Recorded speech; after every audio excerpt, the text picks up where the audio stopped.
السلام عليكم ورحمة الله تعالى وبركاته. الحمد لله والصلاة والسلام على أفضل رسول الله وعلى آله وصحبه أجمعين أما بعد. ലൈവില്ല أعوذ بالله من الشيطان الرجيم. بسم الله الرحمن الرحيم. ومن آياته أن خلق لكم من أنفسكم أزواجا لتسكنوا إليها وجعل بينكم مودة ورحمة. صدق الله العلي العظيم. يا ربي بالمصطفى بلغ مقاصدنا واغفر لنا ما مضى يا واسع الكرم. ഏറ്റവും സ്നേഹം നിറഞ്ഞ സംഘടനയുടെ നേതാക്കൾ, വിശിഷ്യ നമ്മോട് സംസാരിച്ച ജില്ലാ കമ്മിറ്റി അംഗം റഫീഖ് കൈലിയാട്, അതുപോലെ സർക്കിളിൻ്റെ ഭാരവാഹികൾ, യൂണിറ്റ് നേതാക്കൾ, അസുഫയുടെയും റൗത്തുൽ ഖുർആൻ്റെയും പഠിതാക്കളായ ആളുകളുടെ കുടുംബങ്ങൾ, അല്ലാഹു നമ്മുടെ ഈ ഒത്തുകൂടൽ അവൻ സ്വീകരിക്കുമാറാവട്ടെ. വിശാലമായി സംസാരിക്കേണ്ട ഒരു വിഷയമാണ് സ്നേഹമാണ് കുടുംബം എന്ന വിഷയം. ഇനി ഇതിപ്പോ സംസാരിച്ച് എത്രത്തോളം എന്നോട് സ്നേഹം ഉണ്ടാകുന്നത് എനിക്കെന്നറിയില്ല, അതുകൊണ്ട് വിശാലമായി പറയാൻ പറ്റില്ല. നീണ്ട ഒരു വിഷയത്തെ എത്രത്തോളം ചുരുക്കി അവതരിപ്പിക്കാൻ പറ്റുമെന്നതാണ് നമ്മുടെ മുന്നിലുള്ള വിഷയം. എന്നിരുന്നാലും നമ്മുടെ സമൂഹത്തിൻ്റെ ഏറ്റവും വലിയ സമുദ്ധാരണത്തിന് ആവശ്യമായ ഒരു നേതൃത്വത്തെ, ഒരു ജനതയെ കെട്ടിപ്പടുക്കുന്ന, നിർമ്മിക്കുന്ന ഒരു പാഠശാലയാണ് കുടുംബം. ഭാര്യയും ഭർത്താവും മക്കളും അടങ്ങുന്ന ഒരു കൂട്ടായ്മക്കാണ് കുടുംബം എന്ന് പറയുന്നത്. അത് ക്ലിയറായിട്ട് പോയാൽ മാത്രമാണ് ഭാവി തലമുറ ശരിയാവുക. അതിനാവശ്യമായ ചുവടുവെപ്പുകളാണ് SYSന്റെ കീഴിൽ നടക്കുന്ന ഇത്തരം പദ്ധതികൾ. റൗത്തുൽ ഖുർആനിലൂടെ 3 സെമസ്റ്ററുകളിലായി സ്ത്രീകൾക്ക് ഖുർആൻ പഠിപ്പിക്കുമ്പോൾ അതേ സമയത്ത് തന്നെ അസുഫ എന്ന പേരിൽ പുരുഷന്മാർക്ക് കൂടി മതം പഠിക്കാൻ ആവശ്യമായ ഒരു സംവിധാനമാണ് സൃഷ്ടിക്കപ്പെട്ടിട്ടുള്ളത്. ഈ 2 കൂട്ടക്കാരും കൂടി ക്ലിയറായ ജീവിതം നയിച്ചാൽ അതിൽ നിന്ന് ഉണ്ടാകുന്ന മക്കൾ മാതാപിതാക്കളുടെ ജീവിതം കണ്ടുപഠിക്കുന്ന പുതിയ തലമുറ നാളേക്ക് പ്രതീക്ഷിക്കാവുന്ന ഒരുപാട് നല്ല നേതൃത്വമായി വളരുമെന്നത് തീർച്ചയാണ്. മഹാനായ നജ്മുദ്ദീൻ അയ്യൂബി റളിയല്ലാഹു അൻഹു, അദ്ദേഹം വിവാഹം കഴിച്ചിട്ടില്ല. കുറെ കാലമായി, പ്രായം ഒരുപാടായി ഇങ്ങനെ നടക്കുകയാണ്. എന്താ കാരണം? അനുയോജ്യമായ പെണ്ണിനെ കിട്ടിയിട്ടില്ല. പറഞ്ഞ മനസ്സിലായ? അനുയോജ്യമായ പെണ്ണ് ലഭിക്കാത്തതിന്റെ പേരിൽ കല്യാണം കഴിക്കാതെ നടക്കുക. ഇന്നിപ്പോ നമ്മളങ്ങനെ ദീനീപരമായ എല്ലാ ചിട്ടികളുടെ പെണ്ണിനെ അന്വേഷിച്ച് നടന്നിട്ട് എപ്പം പെണ്ണ് കെട്ടാൻ ഭരിക്കേണ്ടി വരും. അപ്പൊ അന്ന് ഇതുപോലെ നജ്മുദ്ദീൻ അയ്യൂബി റളിയല്ലാഹു അൻഹു പെണ്ണ് കെട്ടാതെ നടക്കുകയാണ്. എന്താണ്? അനുയോജ്യമായ ഇണയെ കിട്ടിയിട്ടില്ല എന്നുള്ളത്. വാപ്പ ഒരുപാട് നിർബന്ധിച്ചു, നിങ്ങൾ കല്യാണം കഴിക്കണം, നീ ഒരു വിവാഹം കഴിച്ച് കാണാൻ എനിക്ക് വലിയ ആഗ്രഹമുണ്ട്. ഇൻഷാ അല്ലാഹ് വാപ്പ, എനിക്ക് അനുയോജ്യമായ പെണ്ണിനെ എന്ന് കിട്ടിയോ അന്ന് ഞാൻ വിവാഹം കഴിക്കും. അങ്ങനെ അദ്ദേഹം ബൈത്തുൽ മുഖദ്ദസിലേക്ക് യാത്ര പോയി. അവിടെ ഇങ്ങനെ ഒരു കൂടിയാലോചന സമിതിയിൽ ഇങ്ങനെ പങ്കെടുത്തുകൊണ്ടിരിക്കുമ്പോൾ അദ്ദേഹത്തോട് പറഞ്ഞു, എന്തേ നിങ്ങൾ കല്യാണം കഴിക്കാത്തതെന്ന് ചോദിച്ചപ്പോൾ അദ്ദേഹം പറഞ്ഞു, ഈ ഖുദ്സിന്റെ മോചകനായിട്ട് ആരാണോ, ഈ ഖുദ്സിന്റെ മോചകനായിട്ട് ആരെയാണോ സമ്മാനിക്കാൻ കഴിയുന്ന ഒരു പെണ്ണ് ഇവിടെ ലോകത്തുള്ളത്, അങ്ങനത്തെ ഒരു പെണ്ണിനെ കിട്ടിയാലേ ഞാൻ കല്യാണം കഴിക്കുള്ളൂ. നടക്കൂല. പറഞ്ഞ മനസ്സിലായില്ല? ബൈത്തുൽ മുഖദ്ദസ് മോചിപ്പിച്ചെടുക്കാൻ പറ്റുന്ന ഒരു സമുദ്ധാരകനെ ആർക്കാണോ പ്രസവിച്ചു തരാൻ കഴിയുക, അങ്ങനത്തെ പെണ്ണുണ്ടെങ്കിൽ ഞാൻ അവരെ ചെയ്യും. കല്യാണം കഴിക്കും. ഈ സംസാരം കഴിഞ്ഞ് കുറച്ചങ്ങോട്ട് നീങ്ങിയപ്പോൾ ഒരു പെണ്ണ് അപ്പുറത്തുനിന്ന് കേൾക്കുന്നുണ്ടായിരുന്നു. ആ സ്ത്രീ ഇതുപോലെ കല്യാണം കഴിക്കാൻ നടക്കുകയായിരുന്നു.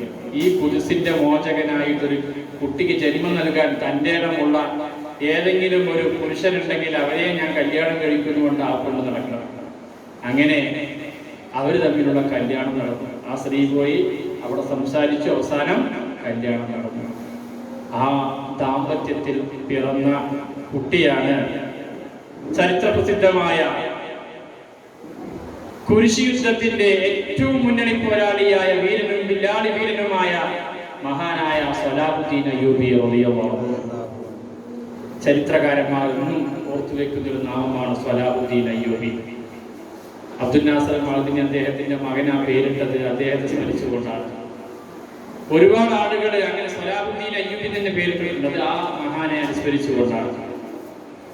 എന്താണ് ഞാനിത് പറഞ്ഞത്? ഇതുപോലെ ഭാവി തലമുറയെ സമുദ്ധരിക്കാൻ ആവശ്യമായ മക്കൾക്ക് ജന്മം നൽകുന്ന ഏറ്റവും വലിയ ഒരു സംവിധാനമാണ് കുടുംബജീവിതം. നമ്മൾ ആണും പെണ്ണുങ്ങളും ജീവിച്ച് കാണിച്ചു കൊടുക്കുന്നതിലൂടെയാണ് മക്കൾ നന്നാവേണ്ടത്. അതിനാവശ്യമായ ചില പൊടിക്കൈകൾ മാത്രമാണ് ഇവിടെ നൽകുക. അള്ളാഹു അവന്റെ വിശുദ്ധമായ ഖുർആനിലൂടെ പറഞ്ഞു, വല്ലാഹു ജഅല ലക്കും മിൻ അൻഫുസികും അസ്വാജ വജഅല ലക്കും മിൻ അസ്വാജികും ബനീന വഹഫദതൻ വറസഖകും മിനത് ത്വയ്യിബാത്ത്. മൂന്ന് കാര്യമാണ് ഈ ആയത്തിലൂടെ പറയുന്നത്. അള്ളാഹു നിങ്ങളിൽ നിന്ന് തന്നെയാണ് നിങ്ങളുടെ ഇണകളെ സൃഷ്ടിച്ചത്. ആണുങ്ങളിൽ നിന്ന് തന്നെയാണ് അവർക്കുള്ള ഇണയെ അള്ളാഹു താല സൃഷ്ടിച്ചിട്ടുള്ളത്. എല്ലാവർക്കും അറിയുന്ന ചരിത്രമാണ് മഹാനായ ആദം നബി അലൈഹി സ്വലാത്തു വസ്സലാമിന്റെ ഇടത്തെ താഴെയുള്ള വാരിയിൽ കൊണ്ടാണ് ആരെ സൃഷ്ടിച്ചിട്ടുള്ളത്? മഹദിയായ ഹവ്വാ ബീവി റളിയല്ലാഹു അൻഹയെ സൃഷ്ടിച്ചിട്ടുള്ളത്. അപ്പോ വാഹനം ഓടിക്കുന്ന ആൾക്കാർക്ക് അറിയാം, അതിന്റെ പാർട്സ് നഷ്ടപ്പെട്ടത് ഇതെന്നെ വെച്ചെന്ത് ചെയ്യും, എവിടെയാ നേരാക്കാൻ പറ്റി വെച്ച് ആ സ്ഥലത്ത് കൊണ്ടുപോയി നേരാക്കിയിട്ടേ വണ്ടി മുന്നോട്ട് കൊണ്ടുപോകുള്ളൂ. അപ്പൊ ഇടയിലൊക്കെ തട്ടും മുട്ടുമൊക്കെ ഉണ്ടെങ്കിൽ തന്നെ ആ സാധനം കേട് വന്നാൽ തന്നെ അതിനെന്ത് ചെയ്യണം, കൂടെ കൂട്ടിക്കൊണ്ടുപോകാൻ ആവശ്യമായി. കാരണം നമ്മുടെ ഭാഗമാണല്ലോ, അല്ലേ? തീർന്നില്ല. അല്ലാഹു തആല പറയുന്ന രണ്ടാം ഭാഗം വജഅല ലക്കും മിൻ അസ്വാജികും ബനീന വഹഫദതൻ. നിങ്ങളിൽ നിന്ന് അല്ലാഹു തആല സന്താനങ്ങളെയും അതിനുശേഷമുള്ള സന്താന പരമ്പരയും അല്ലാഹു തആല സൃഷ്ടിച്ചിട്ടുണ്ട്. അത് പറഞ്ഞാൽ മക്കളും നമ്മുടെ ഭാഗമാണ്. ഒരു വീട്ടിന്റെ ഐശ്വര്യമാണ് കുട്ടികൾ. മക്കളില്ലാത്തവർക്ക് മക്കളുള്ളവരിൽ എന്ത് ചെയ്യുള്ളൂ, വിലയറിയുള്ളൂ. നമുക്ക് ഇതിങ്ങനെ അതിൽ കൂടി ഒക്കെ നടക്കുമ്പോൾ പ്രയാസം ഉണ്ടാകുമ്പോഴൊക്കെ അവരോട് വല്ല ദേഷ്യപ്പെടാനും ചൂടാവാനൊക്കെ നമ്മളെ കൊണ്ട് കഴിയും. മക്കളില്ലാത്തവരിത് കാണുന്നവർക്ക് ഭയങ്കര പ്രശ്നമാണ്. ഇവിടെ കുട്ടി നേരായി വളർത്താൻ കഴിയില്ല, അങ്ങനെ പറയാം. അപ്പോൾ ഉള്ളവരും ഇല്ലാത്തവരുമാണെങ്കിൽ കൂടി ജീവിക്കുന്ന ഈ അടിയിൽ കുടുംബത്തിന്റെ ഏറ്റവും പ്രധാനപ്പെട്ട കണ്ണികളാണ് മക്കൾ.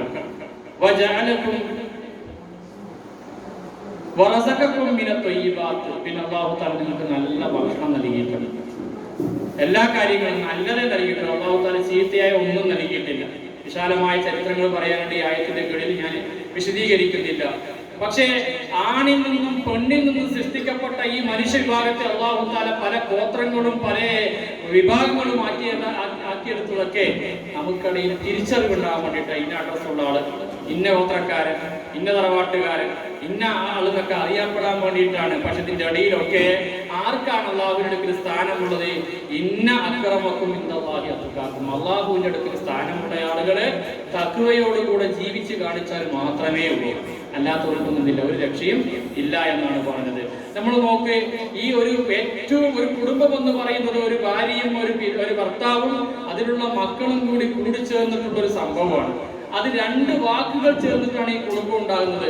കൂടുക, ഇമ്പം. കൂടുക, ഇമ്പം.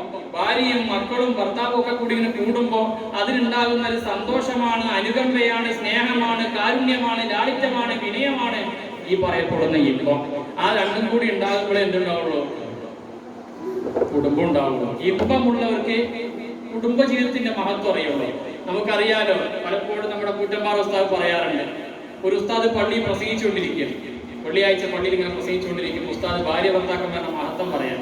കൂട്ടത്തിൽ പറഞ്ഞു, പരലോകത്തെ ഹൂറിമാരെ കുറിച്ച് നിങ്ങൾ കേട്ടിട്ടില്ലേ? ആ ഹൂറിമാരുടെ കൂട്ടത്തിൽ ഏറ്റവും ഉഷാറ് ഈ നാട്ടിലെ സ്ത്രീകൾ തന്നെയാണ്. ഹൂറിമാരെക്കാളും പെണ്ണുങ്ങൾ നന്നായ ഏറ്റവും നല്ലതാരാണ്?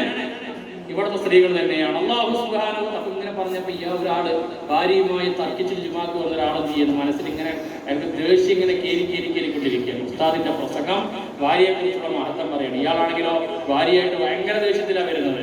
അപ്പൊ ഉസ്താദ് ഇങ്ങനെ പറഞ്ഞു അവസാനം ഉസ്താദ് പറഞ്ഞു, അല്ലാഹു തആല ഇവരെ തന്നെ നാളെ സ്വർഗ്ഗത്തിൽ നൽകി അനുഗ്രഹിക്കുമാറാവട്ടെ എന്ന് പറഞ്ഞപ്പോ ഇയാൾ എഴുന്നേറ്റ് പറഞ്ഞു, നിർത്തുസ്താദ പ്രസംഗം, കഴിഞ്ഞ 30 വർഷമായി ഇതിനെയും കൊണ്ട് ഞാൻ മുന്നോട്ട് കൊണ്ടുപോകണം, ഇത് തന്നെയാണ് സ്വർഗ്ഗത്തിൽ, ഞാൻ അങ്ങോട്ട് പോകുന്നില്ല.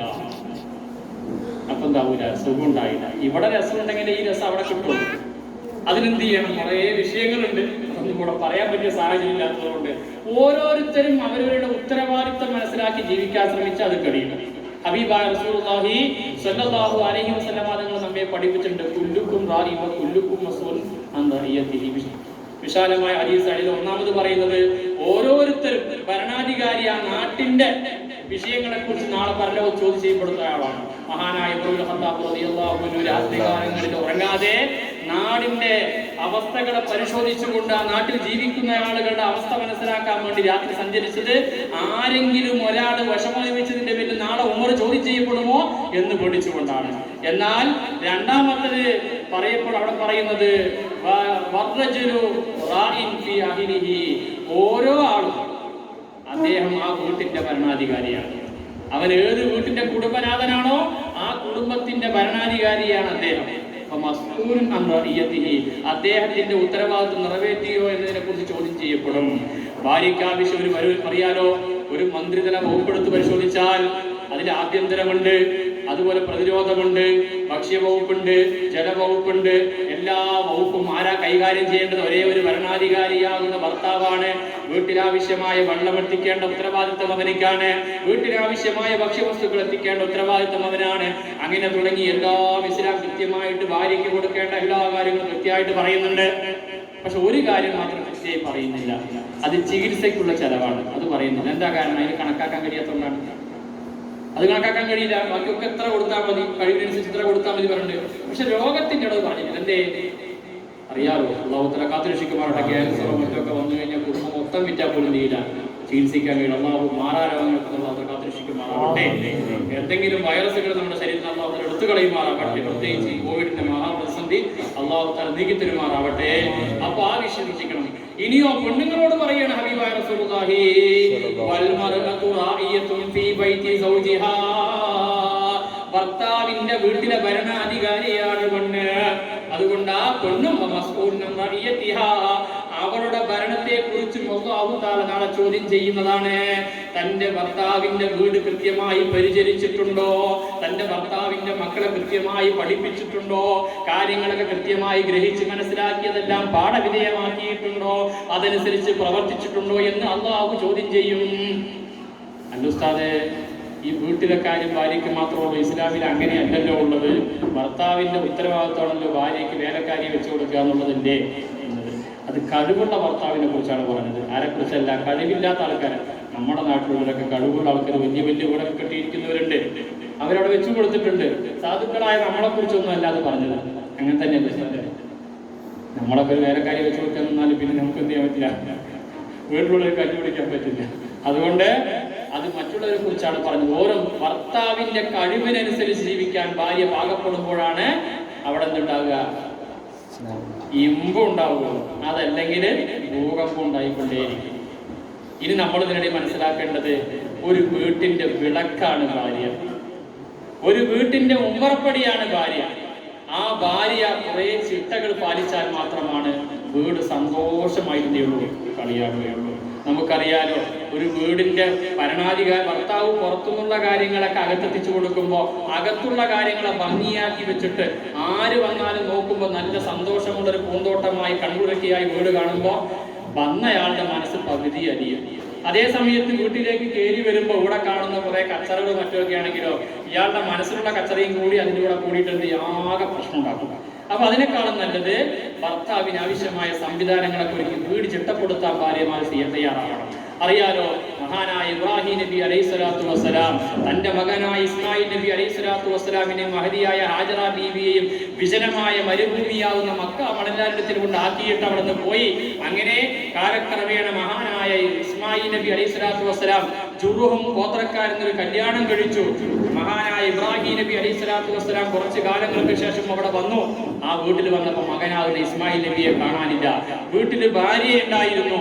ഭാര്യയോട് ചോദിച്ചു, എവിടെ മകൻ ഇസ്മായിൽ എവിടെ എന്ന് ചോദിച്ചപ്പോൾ അദ്ദേഹം പുറത്തു പോയിരിക്കുകയാണ്, ജോലിക്ക് പോയിരിക്കുകയാണ്. എന്താണ് നിങ്ങളുടെ കുടുംബ ജീവിതത്തിൽ, എന്താണ് നിങ്ങളുടെ ജീവിതങ്ങളൊക്കെ? എന്ത് പറയാൻ, ആകെ പട്ടിണിയാണ്, ആകെ പ്രയാസമാണ്, അവിടെ സന്തോഷമുള്ള ജീവിതമൊന്നുമല്ല എന്ന് ആ പെണ്ണ് പറഞ്ഞപ്പോൾ മഹാനായ ഇബ്രാഹിം നബി അലൈഹി സ്വലാത്തു വസ്സലാം ആരാണെന്ന് ആ പെണ്ണിന് അറിയില്ലായിരുന്നു. ആ പെണ്ണ് പറഞ്ഞു, നിന്റെ ഭർത്താവ് വന്നാൽ എന്റെ സലാം പറയണം, ഈ ഉമ്മറപ്പടി മാറ്റി വെക്കാൻ വേണ്ടി പറയണം. മഹാനായ ഇസ്മായിൽ നബി അലൈഹി സ്വലാത്തു വസ്സലാം ജോലി കഴിഞ്ഞു വന്നു. അങ്ങനെ വീട്ടിൽ വന്നപ്പോൾ ഇവിടെ ഒരാൾ വന്നിട്ടുണ്ട്. അദ്ദേഹം വിവരങ്ങളൊക്കെ തിരക്കി.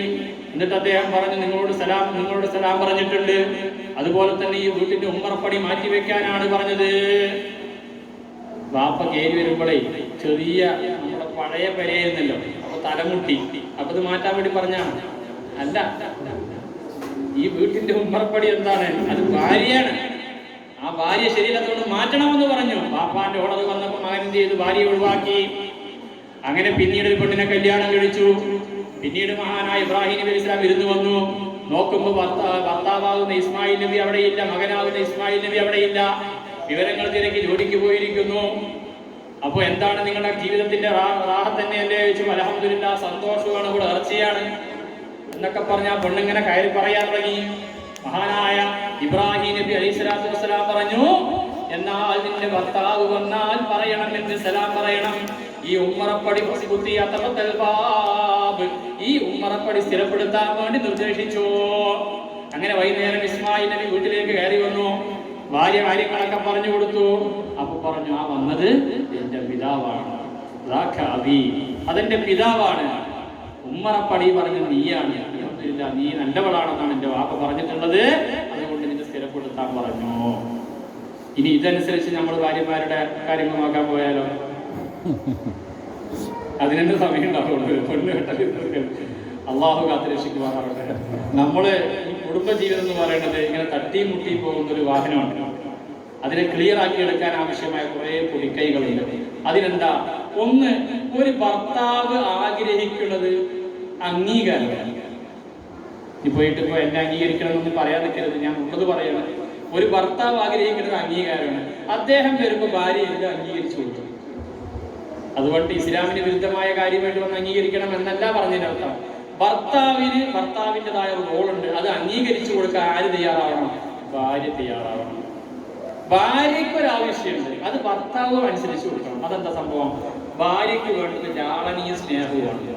അത് അങ്ങടും കിട്ടിയ സംഭവം ക്ലിയർ ചെയ്യും. ഇവിടെ ഭർത്താവിന്റെ നേതൃത്വം അംഗീകരിക്കാൻ ഭാര്യ തയ്യാറാകുന്നില്ല, എന്നാ പിന്നെ എന്ത് ചെയ്യില്ല, തിരിച്ച് സ്നേഹം കൂട്ടിൽ ഒന്നും കിട്ടൂല. അതിനാവശ്യമായ വിഷയങ്ങളാണ് ഞാൻ നേരത്തെ പറഞ്ഞു വെച്ചത്. വീടിന്റെ കാര്യങ്ങൾ ക്ലിയർ ആക്കുക, ഭർത്താവിന് ആവശ്യമായ ഡ്രസ്സും മറ്റൊക്കെ തേച്ച് വെക്കുക, ഭർത്താവിന്റെ എല്ലാ ആവശ്യങ്ങളും നിറവേറ്റി കൊടുക്കുക. ഇങ്ങനെയൊക്കെ ചെയ്യുമ്പോൾ ഓട്ടോമാറ്റിക്കായിട്ട് രണ്ടാം ഭാഗമായ സ്നേഹം ഇങ്ങനെ തുളുമ്പി അങ്ങോട്ട് വരും. കവറിലാക്കിയിട്ടൊന്നും വരില്ല, അത് ചോറേ വരുള്ളൂ. അതേസമയം സ്നേഹം ഉണ്ടാകണേ നമ്മൾ ഉണ്ടാക്കിയെടുക്കുക തന്നെ വേണം. അതിനാവശ്യമായ കാര്യങ്ങളാണ് ചെയ്യേണ്ടത്. ഇനി നമ്മൾ ശ്രദ്ധിക്കേണ്ട, ഞാൻ ചുരുക്കുകയാണ്, വിശാലമായ 5 പേജുള്ള വിഷയം പറഞ്ഞു തീർക്കാൻ കഴിയില്ല. ഇനി ആ വീട് ഒന്ന് ക്ലിയർ ആക്കി എടുക്കണമെങ്കിൽ നമ്മുടെ ഉദ്ദേശം എന്താ? നേരത്തെ പറഞ്ഞ സ്വലാഹുദ്ദീൻ അയ്യൂബിയെ പോലെയുള്ള മക്കളെ വാർത്തെടുക്കാൻ ആവശ്യമായ SYS-ന്റെയും SSF-ന്റെയും കേരള മുസ്ലിം ജമാഅത്തിന്റെ നേതൃത്വത്തിലേക്ക് കടന്നു വരാൻ ആവശ്യമായ ഒരു സംവിധാനമുള്ള മക്കളെ വളർത്തിയെടുക്കാൻ ആവശ്യമായ കുടുംബം കെട്ടിപ്പടുക്കാൻ നമ്മൾ ചെയ്യേണ്ടത് ഭാര്യയും ഭർത്താവും നന്നായി ജീവിച്ച് കാണിച്ചു കൊടുക്കുക എന്നുള്ളതാണ്. വീട്ടിലെന്ത് ചെയ്യണം? മക്കളുടെ മുന്നിൽ വെച്ച് ഒരു തെറ്റും നമ്മൾ ചെയ്യാൻ പാടില്ല. മക്കളെ കളവ് പറഞ്ഞു പഠിപ്പിക്കാൻ പാടില്ല. പ്രത്യേകിച്ച് ഭർത്താവിനെ അനുസരിക്കാത്ത ഭാര്യയുള്ള വീട്ടിൽ ആ മക്കൾ ഒരു കാരണവശാലും അനുസരണയുള്ളവരായി വളരില്ല. ഭാര്യ എന്ത് ചെയ്യണം? ഭർത്താവിനെ അനുസരിച്ചേ മതിയാവും. അത് ഏത് വിഷയത്തിലാണെങ്കിലും. ഇനി എന്തെങ്കിലും പറയാനുണ്ടെങ്കിൽ അതിനാണ് ബെഡ്റൂം പോലെ സംവിധാനം കൊടുത്തില്ല, പുറത്ത് പറയാൻ പാടില്ല. മക്കൾ കണ്ടു കേട്ട് വളർന്നാൽ ഒരു കാരണവശാലും ആ കുടുംബത്തിൽ മക്കൾ എന്താവൂല, നല്ലവരാവൂല. കാരണം അവർ പഠിക്കുന്നതാണ്. കുറെ പെൺകുട്ടികൾ ചാടിപ്പോയി, കുറെ ആൺകുട്ടികൾ വഴികളിലായിപ്പോയി. എന്തേ കാരണം? അവർ സ്നേഹം തേടി പറക്കുകയാണ്, പറവകളെ പോലെ.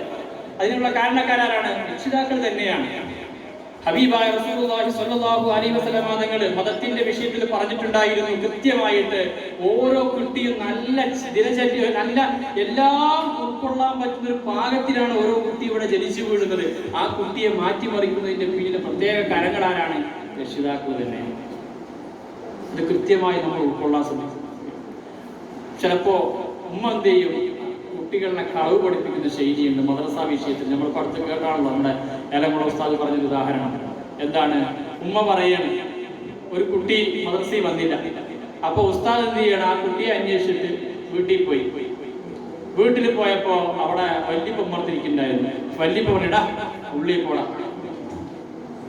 ഉസ്താദ് വരുന്നുണ്ട്, നീ വിരുന്ന് പോയി ഞാൻ ഉസ്താദിനോട് പറഞ്ഞിട്ടുണ്ടായിരുന്നു, നീ ഉള്ളിൽ പോകുന്നു. അപ്പൊ ആ കുട്ടി തിരിച്ചു പറഞ്ഞ എന്താണ്? വല്യപ്പ ഉള്ളിൽ പോയിക്കോളി, ഞാൻ വല്യപ്പ മരിച്ചു കൊണ്ടാണ് ഉസ്താദിനോട് പറഞ്ഞത്. അപ്പൊ ഈ രൂപത്തില് കളവ് പറയാൻ പഠിപ്പിച്ചതാരാ? ആ വല്യപ്പയാണ്. പിന്നെ കുട്ടികൾ നന്നാണ് നടക്കോ? ഉമ്മാരെന്ത് ചെയ്യാൻ പറ്റില്ല, ഇന്നത് തരാ, ഇന്നത് അങ്ങനെ ആക്കി തരാ, അത് ഉസ്താദിന്റെ അടുത്ത് ഇന്നത് പറഞ്ഞാൽ മതി, ഇങ്ങനെ പറയണം എന്നൊക്കെ പറഞ്ഞ് കുട്ടികളോട് കളവ് പറഞ്ഞു കൊടുത്താൽ അതങ്ങനെ തരാം. അതുപോലെ വ്യാപാരമുണ്ട്. നമ്മുടെ SYSകാർ ഇപ്പൊ ബിരിയാണി ചടഞ്ഞെടുക്കാൻ പോകുള്ളൂ. അപ്പൊ കിറ്റിനാ പോണം. അവർക്ക് തന്നെ ചോറ് കൊടുത്ത് കാശ് മേടിക്കാൻ നമ്മൾ പോണത്. പക്ഷെ നമ്മൾ പിരിവുകാരാണല്ലോ. അപ്പൊ ആ വീട്ടിലേക്ക് കയറി ചെല്ലുമ്പോ വാപ്പ പറയണില്ല, അവിടെ ഞാൻ ഇല്ല എന്ന് പറയാറ്. അപ്പൊ കുട്ടി പറയും, വാപ്പ അവിടെ ഇല്ല എന്ന് പറയാൻ വാപ്പ എന്നെ ഏൽപ്പിച്ചു. കുട്ടികൾ അത് പറയും അല്ലെ? ഇങ്ങനെ തന്നെ നമ്മൾ എന്ത് ചെയ്യണം? കുടുംബത്തിലെ ആ കുട്ടികളെ വളർത്തേണ്ട കഴിവിന്റെ പരമാവധി ഒരു കാരണവശാലും മൈനസായ ചിന്താഗതി മക്കളിൽ ഉണ്ടാക്കിയെടുക്കാൻ പാടില്ല. അതിന് രക്ഷിതാക്കൾ നന്നായി ശ്രദ്ധിച്ചേ മതിയാവൂ. ഞാൻ ധരിപ്പിക്കുന്നില്ല. നമുക്ക് എന്ത് ചെയ്യുന്നു? നമുക്ക് ഒരുപാട് സമയം സ്ഥാപനത്തിന്റെ സാഹചര്യം നമ്മൾ മനസ്സിലാക്കണമല്ലോ. അപ്പൊ ഇൻഷാ അല്ലാഹ് ഞാൻ അവസാനിപ്പിക്കുകയാണ്. അതുകൊണ്ട് നല്ല കുടുംബം ഉണ്ടാകാൻ വേണ്ടിയിട്ട്, ആ കുടുംബജീവിതം കെട്ടിപ്പടുക്കാൻ ഭാര്യയും ഭർത്താവും നന്നായിട്ട് ശ്രദ്ധിക്കണം. അതെങ്ങനെയാണ് ശ്രദ്ധിക്കേണ്ടത്? ഞാൻ നേരത്തെ പറഞ്ഞതുപോലെ ഓരോരുത്തരും അവരുടെ ഉത്തരവാദിത്വം നിറവേറ്റി കഴിഞ്ഞ് നമ്മുടെ ക്ലിയറായി. പ്രത്യേകിച്ച് മക്കളുടെ വിഷയത്തിൽ അവരെ ശപിക്കാൻ പാടില്ല. അതുപോലെ തന്നെ അവരോട് ദേഷ്യത്തോടെ സംസാരിക്കാൻ പാടില്ല. അവർ ചെയ്ത തെറ്റുകൾ എന്ത് ചെയ്യാൻ പാടില്ല. നമ്മൾ വല്ലാതെ വലിയ സംഭവമായിട്ട് ഇങ്ങനെ കാണിച്ചു കൂട്ടാനൊന്നും പാടില്ല. അതൊക്കെ മക്കളിൽ മൈനസായി ചിന്ത വളരുകയും അവരുടെ മനസ്സിൽ നമ്മളോട് ദേഷ്യം ഉണ്ടാവുകയും ചെയ്യും. നമ്മൾ അങ്ങോട്ട് വല്ലതും കൊടുത്താലേ തിരിച്ചു കിട്ടുള്ളൂ. സ്നേഹം അങ്ങോട്ട് കൊടുത്താലേ തിരിച്ചു കിട്ടുകയുള്ളൂ. രണ്ട് മക്കൾ, അവരുടെ വീട്ടിലുള്ള വാപ്പ ഭയങ്കര ചുമയുടെ ആളാണ്. എന്താ കാരണം ചുമയ്ക്കാനുള്ളത്? ഭയങ്കര വീടി പുകവലിയാണ്. പുകവലിച്ച് അദ്ദേഹം ഇങ്ങനെ ചുമച്ചുകൊണ്ടിരിക്കുകയാണ്. ഈ രണ്ട് മക്കളും ചേർന്ന് ആ വാപ്പാനെ പിടിച്ച് നേരെ എന്ത് ചെയ്തു? ഗേറ്റിലേക്ക് വലിച്ചുകൊണ്ട് ഒഴിവാക്കാൻ വേണ്ടിയിട്ട്. അപ്പൊ ഗേറ്റിന്റെ ഭാഗത്തെത്തിയപ്പോ വാപ്പ പറയണേ, ഇനി വലിക്കണ്ട മക്കളെ. അപ്പൊ എന്താ വാപ്പ നിങ്ങൾ അങ്ങനെ പറയുന്നത്? നിങ്ങളുടെ വല്യപ്പയെ ഞാൻ ഇതുവരെ വലിച്ചിട്ടുള്ളൂ. അഥവാ നമ്മൾ എന്താണോ മക്കൾക്ക് കാണിച്ചു കൊടുക്കുന്നത് അതേ മക്കൾ എന്ത് ചെയ്യുള്ളൂ, പിന്നീട് ചെയ്യുകയുള്ളൂ. നമ്മൾ മാതാപിതാക്കളുടെ ജീവിത ക്ലിയറാവൽ തന്നെയാണ് മക്കൾ നന്നാകാൻ വേണ്ടിയുള്ള ഏറ്റവും വലിയ മരുന്ന്. ഇനി ഒരു 9 കാര്യങ്ങളുണ്ട് കുടുംബം നന്നാവാൻ, സ്നേഹം വർദ്ധിക്കാൻ ആവശ്യമായിട്ട് നിർദ്ദേശിച്ചത്. ആ വിഷയം മാത്രം പറഞ്ഞ് അവസാനിപ്പിക്കാം. ഒന്നാമത്തത്, ദിവസവും ഒരു നേരം ഒന്നിച്ചിരുന്ന് ഭക്ഷണം കഴിക്കുക. അതാണ് ഉസ്റത്ത് തയ്യിബയിലൂടെ അല്ലെ? അൽ-ഉസ്റത്ത് തയ്യിബയിലൂടെ അൽഹംദുലില്ലാഹ് വടക്കഞ്ചേരി സെന്റർ നന്നായി മുന്നേറിയിട്ടുണ്ട്. അൽ-ഉസ്റത്ത് തയ്യിബയിലൂടെ നമ്മൾ വെക്കുന്ന ലക്ഷ്യം എന്താ? കുടുംബങ്ങൾ ഒന്നിച്ചിരുന്ന് ഭക്ഷണം കഴിക്കുക ഒരു നേരം. ഇത് ആദ്യം ഭർത്താവ് ജോലിക്ക് പോകാൻ ആവശ്യമായ ഭക്ഷണം ഭർത്താവിന് കൊടുത്തു. അതിൽ നിന്നുള്ള ബാക്കി ആർക്ക് കൊടുത്തു? മക്കൾക്ക് കൊടുത്തു. അവർ കഴിച്ചു. അതിനുശേഷം അടുക്കളയിൽ പോയിട്ട് ഭാര്യ ബാക്കിയുള്ളവർ കഴിക്കും. ഈ സ്നേഹം പരന്നു കിടക്കണം. ഒന്നിച്ചു കൂടുന്നില്ലല്ലോ അല്ലെ?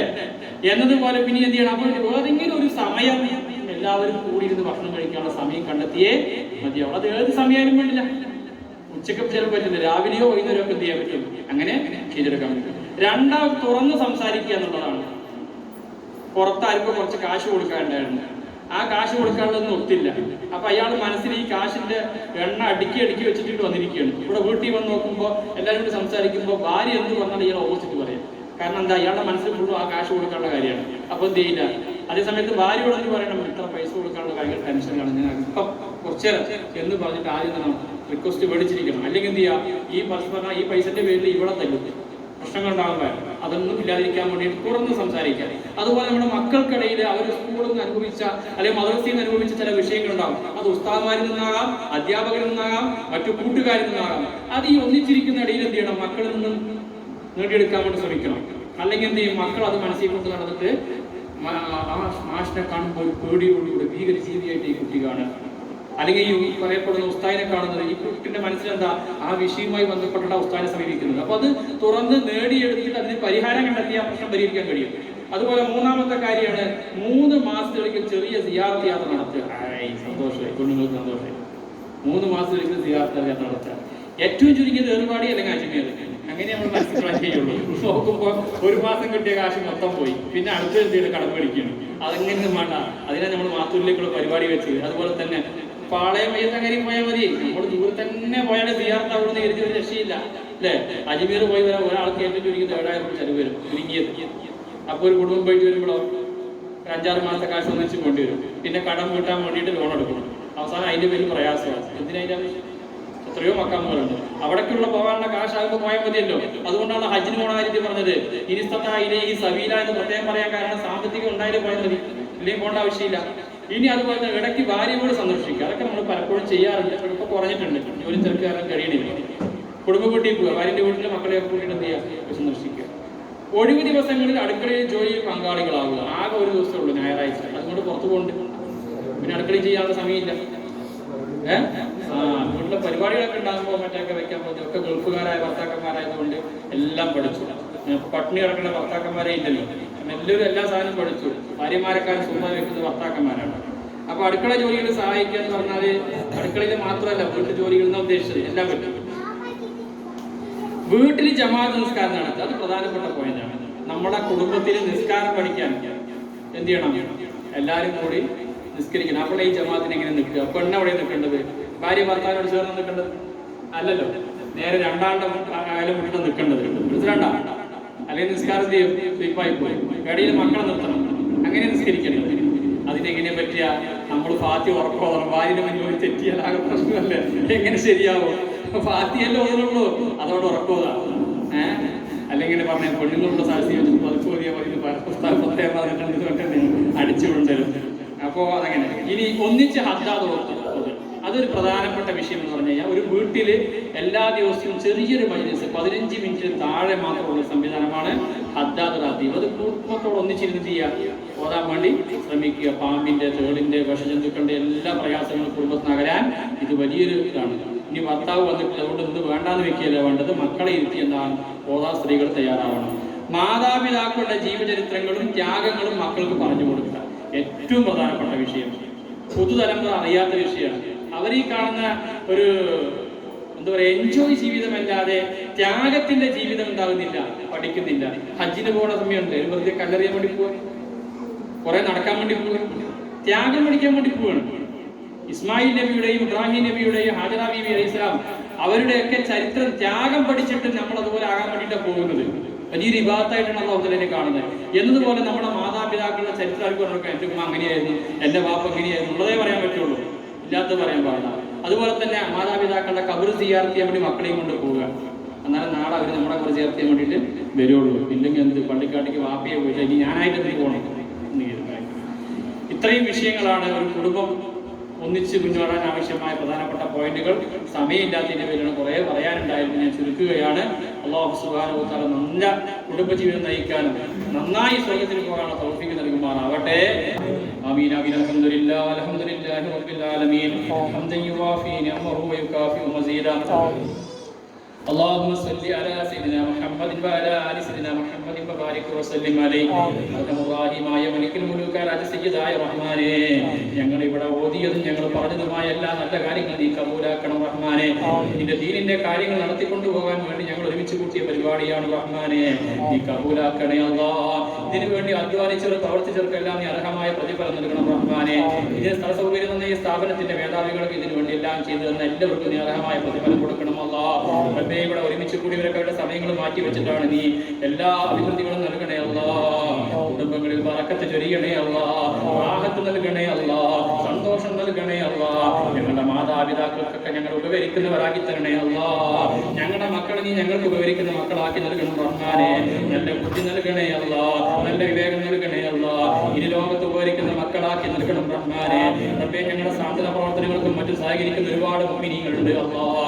ഞാൻ സാന്ത്വനത്തിന് വേണ്ടി അകപഴിഞ്ഞ് സഹായിച്ചവരുണ്ട് റഹ്മാനേ. റബ്ബേ, എല്ലാവർക്കും നീ അർഹമായ പ്രതിഫലം കൊടുക്കണം അല്ലാഹ്. അവരുടെ പ്രയാസങ്ങളൊക്കെ കൊടുക്കണം റഹ്മാനേ. പ്രത്യേകിച്ച് രോഗം കൊണ്ട് പ്രയാസപ്പെടുന്ന ഒരുപാട് മുഅ്മിനീങ്ങൾ ദുആ ചെയ്യാൻ പറഞ്ഞു. അല്ലാഹ് എല്ലാവരുടെ രോഗങ്ങൾക്കും പരിപൂർണ്ണ ശിഫ നൽകണേ അല്ലാഹ്. ആരോഗ്യവും ആഫിയത്തും നൽകണേ അല്ലാഹ്. ദീർഘായുസ്സ് നൽകണേ റഹ്മാനേ. റബ്ബേ ഞങ്ങളുടെ പ്രവർത്തനങ്ങളിൽ നീ ഖൈർ പ്രദാനം ചെയ്യണേ അല്ലാഹ്. ഓടി നടക്കാനുള്ള ആരോഗ്യം ആഫിയത്തും ദീർഘായുസ്സ് നൽകണേ റഹ്മാനേ. ഞങ്ങളോട് ആരെല്ലാം ഏതെല്ലാം വിഷയങ്ങൾ ദുആ കൊണ്ട് വസീത് ചെയ്തെല്ലാം നിനക്കറിയാമല്ലോ അല്ലാഹ്. എല്ലാവരുടെയും എല്ലാ ഉദ്ദേശങ്ങളും നീ പൂർത്തീകരിച്ചു കൊടുക്കണം റഹ്മാനേ. ഞങ്ങളുടെ നേതാക്കൾക്കെല്ലാം ദീർഘായുസ്സ് നൽകണേ അല്ലാഹ്. ആരോഗ്യം ആഫിയത്തും നൽകണേ അല്ലാഹ്. റബ്ബേ ഞങ്ങളുടെ എല്ലാ ജോലികളിലും മറ്റും നീ ബറക്കത്ത് ചെയ്യണം റഹ്മാനേ. കൃഷിയിടങ്ങളിൽ ബറക്കത്ത് ചെയ്യണം റഹ്മാനേ. ഞങ്ങളുമായി ബന്ധപ്പെട്ട എല്ലാവരുടെയും എല്ലാ ഉദ്ദേശങ്ങളും നീ പൂർത്തീകരിച്ചു കൊടുക്കണേ അല്ലാഹ്. ഇതിലേക്ക് ചീരണിയും മറ്റും നൽകി വേണ്ടി നീ അർഹമായ പ്രതിഫലം നൽകണേ അല്ലാഹ്. സ്വതക്കയായി നീ കബൂൽ ചെയ്യണേ റഹ്മാനേ. റബ്ബേ ഞങ്ങൾക്ക് എല്ലാവർക്കും നീ ഈമാൻ സലാമത്തായി ഭരിക്കാനുള്ള തൗഫീഖ് നൽകണേ അല്ലാഹ്. പെട്ടെന്നുള്ള മരണങ്ങളെ തൊട്ട് കാക്കണേ അല്ലാഹ്. അപകട മരണങ്ങളെ തൊട്ട് കാക്കണേ അല്ലാഹ്. പോസ്റ്റ്മോർട്ടം ചെയ്യേണ്ട അവസ്ഥയെ തൊട്ട് കാക്കണേ റഹ്മാനേ. ഈമാനോടെ ഭരിക്കാനുള്ള തൗഫീഖ് നീ നൽകണേ അല്ലാഹ്. ഈമാൻ الأحياء منهم والأموات يا قاضي الحاجات ربنا عليك توكلنا وإليك أنبنا وإليك المصير لا حول ولا قوة إلا بالله العلي العظيم اللهم ربنا آتنا في الدنيا حسنة وفي الآخرة حسنة وقنا عذاب النار ربنا تقبل منا إنك أنت السميع العليم وتب علينا إنك أنت التواب الرحيم آمين بأنواع رحمتك يا أرحم الراحمين صلى الله عليه وسلم على خير سيدنا محمد وعلى آله وصحبه